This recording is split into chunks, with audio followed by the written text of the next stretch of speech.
चांद के कितने करीब पहुंचा चंद्रयान-3, भेजी पहली तस्वीरें। जी हाँ दोस्तों, अपने लॉन्च के बाद पहली तस्वीरें चंद्रयान-3 ने भेज दी है। उसने दिखा दिया है किस तरीके से वो जो है पृथ्वी की कक्षा में सेट हो गया है। ये तस्वीरें आप अपनी स्क्रीन पर देख रहे होंगे। अब आपको बता दें, अगर आप लाइव लोकेशन पूछें कहां है चंद्रयान-3, तो हम आपको बता दें जो चंद्रयान-3 है अभी वो पृथ्वी की कक्षा में चक्कर काट रहा है। पृथ्वी के ऑर्बिट में वो चक्कर काट रहा है। जी हाँ, एक अंडाकार ऑर्बिट में ये सर्कल ले रहा है, परिक्रमा कर रहा है धरती की।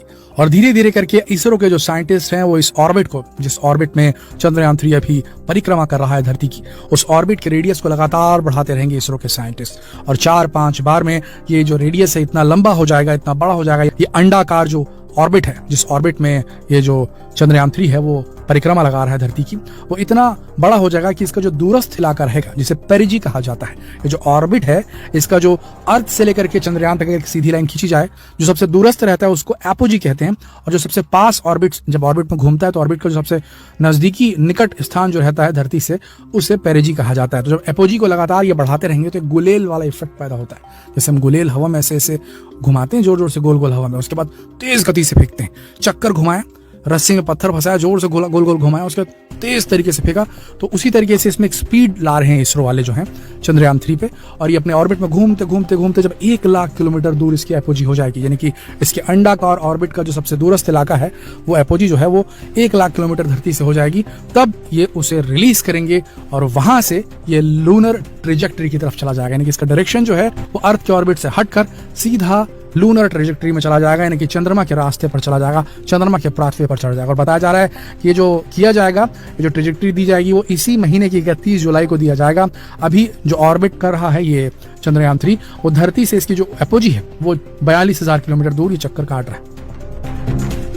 एक अंडाकार ऑर्बिट धीरे धीरे 4-5 बार इसे मनूवर किया जाएगा, इसके ऑर्बिट्स को चेंज किया जाएगा नीचे जो ग्राउंड स्टेशन है इसरो का वहां से। और उसके बाद जब 1 लाख किलोमीटर दूर हो जाएगा इसका जो सर्कल लगाने वाला, जो ऑर्बिट करने वाला जो इसका ऑर्बिट है, उसके बाद इसे लूनर ट्रेजेक्टरी में सीधा फेंक दिया जाएगा।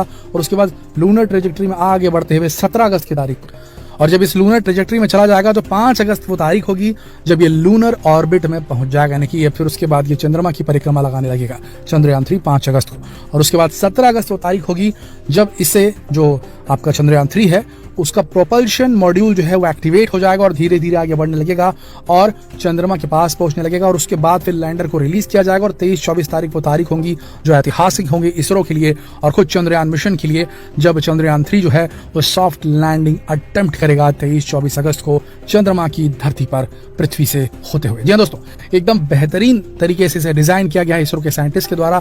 इसमें बेहद कम फ्यूल लगा और खुद अर्थ की ग्रेविटेशनल फोर्स का इस्तेमाल करते हुए इसे स्पीड दी गई। बेहद कम फ्यूल की जरूरत पड़ी चंद्रयान-3 के जो प्रोपल्शन मॉड्यूल है उसको, और ये आराम से पहुंच जाएगा चंद्रमा तक और वहां पर आराम से लैंड करेगा। और उसके बाद में वहां से ऐतिहासिक खोज करके भारत और इसरो दोनों का नाम रोशन करेगा। दोस्तों ये जो बनाया गया है पूरा सेटअप इसरो ने, जो चंद्रयान-3 के लॉन्च का और इसके मून के ऑर्बिट तक पहुंचने का और फिर मून के ऑर्बिट में एंटर करते हुए आराम से सॉफ्ट लैंड करने का, ये बेहद पेचीदा है, लेकिन हाँ एकदम प्रॉपरली वेल थॉट ऑफ है। इस बार तो जो चंद्रयान-3 है उसके लेग्स को इतना स्ट्रांग बनाया गया कि थोड़ा झटका लग भी जाए ड्यूरिंग लैंडिंग तो उसे वो झेल ले। सबसे बड़ी बात, इस बार लैंडर में जो लेजर का इस्तेमाल किया गया है, कैमरा टेक्नोलॉजी का इस्तेमाल किया गया है, तो ये सेल्फ गाइडेड वे में जो लेजर है वहां से छोड़ेगा चंद्रयान-3 ड्यूरिंग द लैंडिंग और वो टकरा कर वापस आएगी चंद्रयान के पास में और उसको डेटा मिल जाएगा कि कितने दूर हो सतह से, और वो खुद ऑटोमेटिकली आराम से अपने आप को लैंड करा सकेगा। आपको बता दें, इस वक्त यूरोपियन स्पेस एजेंसी की ट्रैकिंग नेटवर्क, नासा के ट्रैकिंग नेटवर्क और इसरो के ट्रैकिंग नेटवर्क सब एक साथ मिलकर काम कर रहे हैं ताकि चंद्रयान को प्रॉपर ट्रैक किया जा सके और इसे आराम से, आसानी से वहां पर सॉफ्ट लैंडिंग कराया जा सके। हम सब जानते हैं चंद्रयान-3 कितना महत्वपूर्ण है। चंद्रयान-3 जो है वो चांद के उस हिस्से में उतरने वाला है जहां पहले कभी कोई नहीं उतर सका, कभी किसी ने पहले यहां पर सॉफ्ट लैंडिंग नहीं की है। बताया जा रहा है साउथ पोल के जिस इलाके में उतरने वाला है वहां पर पानी मिलने की पूरी गुंजाइश है और हो सकता है जो लैंडर है विक्रम चंद्रयान-3 का और उसमें से निकलने वाला रोवर है प्रज्ञान वो तस्वीर खींचने में कामयाब हो जाए जो इतिहास रच दे मानव जाति के इतिहास में, जिसमें पानी का वो फोटोग्राफ हो, पानी वहां पर आइस के फॉर्म होगा, उसका फोटोग्राफ खींच करके वो भेज सकता है इसरो के स्टेशन में। और ये एकदम बहुत ही ऐतिहासिक मोमेंट हो सकता है दोस्तों। बस इंतजार है 23-24 तारीख का, जब चंद्रयान 3 सॉफ्ट लैंडिंग अटेम्प्ट करेगा और आराम से वहां उतर जाए। सॉफ्ट लैंडिंग की टेक्नोलॉजी एक बार अटेन करने के बाद इसरो चाहेगा तो कहीं पर भी अपने स्पेसक्राफ्ट को उतार सकता है, कहीं भी अपने किसी भी प्लैनेट पे अपना लैंडर उतार सकता है। एक बार इसरो इस टेक्नोलॉजी में एक बार सक्सेसफुल हो जाए तो फिर उसके बाद में ऐसे कई और मिशंस भेजे जा सकते हैं चांद पर, और उसके बाद मंगल पर भी, और कहीं भी किसी भी ग्रह पे आराम से लैंड कराने में सक्सेसफुल हो जाएगा इसरो। अब देखना यह है कि इसरो की मेहनत इस बार कामयाब होती है या फिर चंद्रयान 2 के समय जो हादसा हुआ था वो एक बार फिर से रिपीट हो जाता है और निराशा हाथ लगती है। देखिए, चंद्रयान 3 की सक्सेस पर ही डिपेंडेंट है वो बहुत सारे मिशंस जो इसरो ने प्लान किए हुए हैं, इंक्लूडिंग गगनयान मिशन, जिसमें भारत की तरफ से अंतरिक्ष यात्रियों को एक बार फिर भेजा जाना है अंतरिक्ष में। पहली बार होगा ये जब भारत जो है अपने देश के बनाए हुए यान में बैठा करके अपने अंतरिक्ष यात्रियों को भेजेगा और इंडियन एस्ट्रोनॉट्स का नाम अंतरिक्ष में जाने वाले लोगों में शामिल हो जाएगा दोस्तों। अब देखना यह है कि क्या होता है, कहीं चंद्रयान 3 फेल हो गया तो इन सारे मिशंस पर पानी फिर सकता है, क्योंकि हम सब जानते हैं कि स्पेस रिसर्च में, स्पेस इंडस्ट्री में अगर काम करना है तो काफी बड़े अमाउंट में पैसा लगता है। और हमारे देश के पास ऑलरेडी प्रॉब्लम्स का कितना बड़ा जखीरा पड़ा हुआ है हम सब जानते हैं, भंडार है हमारे यहाँ प्रॉब्लम्स का, और हर चीज के लिए पैसे लगते हैं। ऐसी स्थिति में अगर एक के बाद एक मिशन फेल हुए, चंद्रयान 2 फेल हुआ, चंद्रयान 3 भी अगर फेल हो गया, तो ऐसी अवस्था में हो सकता है कि गवर्नमेंट ऑफ इंडिया जो है वो फंडिंग थोड़ी सी कमतर करने लगे इसरो के लिए। और ये देखना होगा कि आगे क्या होता है। पर अभी तो सिचुएशन ये है कि बिल्कुल सब कॉन्फिडेंट चल रहे हैं और इसरो इस बार इतिहास रच कर ही छोड़ेगा। और अगर इसरो ने इतिहास रच दिया और गलती से अगर ऐसा हो गया कि प्रज्ञान रोवर को तस्वीर खींचने का मौका मिल गया जिसमें सामने आइस दिख जाए, पानी दिख जाए मून की सरफेस पे, तो मान के चलिए फिर इसरो और नासा में ज्यादा फर्क नहीं रहेगा, बजट का ही फर्क रहेगा। बाकी टेक्नोलॉजी बोल लीजिए, चाहे मैन पावर बोल लीजिए या स्किल बोल लीजिए, टैलेंट बोल लीजिए, दोनों बराबर हो जाएंगे दोस्तों। वैसे आपका क्या मानना है, क्या % चांसेस लग रहे हैं आपको कि चंद्रयान 3 कितना सक्सेसफुल हो पाएगा? 100% में आपको कितने चांसेस लग रहे हैं कि सॉफ्ट लैंडिंग बिल्कुल हो ही जाएगी? 50%, 60%, 70% या फिर 100%? आपके क्या विचार है नीचे कमेंट सेक्शन में लिखकर जरूर बताएं। देखिए दोस्तों, चंद्रयान 3 एक ऐसा मिशन है जो अगर सक्सेसफुल हो गया तो मान के चलिए इसरो का ब्रांड वैल्यू बेहद ज्यादा बढ़ जाएगा। एक तो लगातार एक के बाद एक लॉन्च व्हीकल्स भेज रहा है इसरो, अलग अलग देशों के सैटेलाइट्स को अंतरिक्ष में स्थापित कर रहा है। एकदम बिजी है इसरो अपने कामों में, प्रोफेशनली सारी चीजों को डील कर रहा है। आने वाले वक्त में एक बड़ा इकोनॉमिक फ्रंट खोल सकता है स्पेस इंडस्ट्री में इसरो।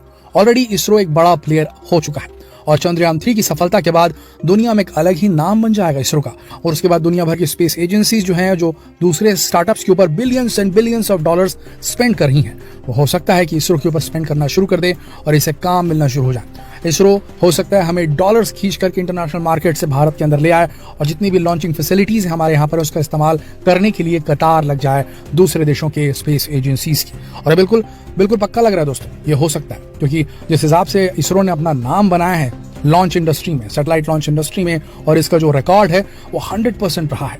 बेहद कम बार ऐसा हुआ है किसी देश की सैटेलाइट ले जाते वक्त इसरो से गलती हुई हो।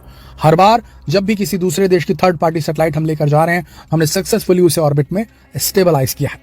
आने वाले वक्त में जब वॉर चलेगी, इंटरनेट की वॉर चलेगी, तब अलग अलग कंपनियां अपने अपने जो उपग्रह हैं, अपने सैटेलाइट्स हैं जिससे वो इंटरनेट को कनेक्ट करना चाहेंगी, दुनिया भर तक इंटरनेट की सर्विसेज अपनी पहुंचानी चाहेंगी, तो वो सब इसरो की सस्ती लॉन्चिंग कैपेबिलिटीज का इस्तेमाल करने भारत आ सकती हैं।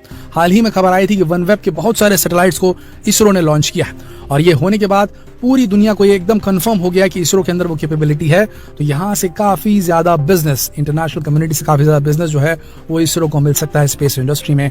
बस जरूरत है कि एक अच्छी खबर की, और वो खबर मिलने वाली है चंद्रयान 3 की सॉफ्ट लैंडिंग से। बस ये सक्सेसफुल हो गई तो इसरो एक बड़ा नाम बनकर उभरेगी स्पेस इंडस्ट्री में। तो दोस्तों, आपके क्या विचार है इस पूरे मसले पर नीचे कमेंट सेक्शन में लिखकर जरूर बताएं और जितना हो सके इस वीडियो को शेयर करें फेसबुक पर, व्हाट्सएप पर, यूट्यूब पर। जल्द मिलते हैं आपसे अगली वीडियो में, तब तक के लिए आप सबका इस वीडियो के अंत तक बने रहने के लिए दिल से धन्यवाद।